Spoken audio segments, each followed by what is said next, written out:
bugun xullas mana Rayhonmi o'zi bilan Samarqandni havorang baqasini tuxumini olib keldim. Men unga yozmani idishimni berib turibman. Bu idishda hali hech kim ichib ko'rmagan. Bu Qayerdan bunaqa antikvarni idishni topib olasiz? Bu yo'q, hozir Koreyada ham yo'q hattoki. Ichida uzumchasi bor ekan. Shuni ichiga qo'yib ichaymi? Ha, bu baqani tuxumi xullas bitta Matizda, ya to'g'ri bunisiga qo'yasiz mana. Mana bu yoqqa qo'yishim kerak. Mana bundan ushlaysiz. Matizda puli? Yo'q, Matizda puliga kelgan. Kimni o'ylayapsizmi? Bitta mana buni ko'tarasiz. Mana buni bosganingizda mashina teshigiga mo'ljallab tushirasiz. Sniper bo'lasiz. Baqalar tushib ketdi. Shuncha baqa. Sirop bo'ldingiz xullas. Bitta balonini pulini to'kib yubordi o'jrayman.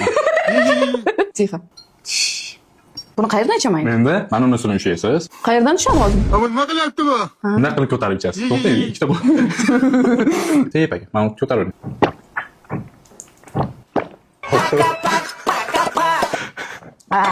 Zo'r ekan. Mazasi qanaqa ekan to'g'risini? Endi Samarqandning baqasini tuxumi zo'r ekan. Menga yoqdi.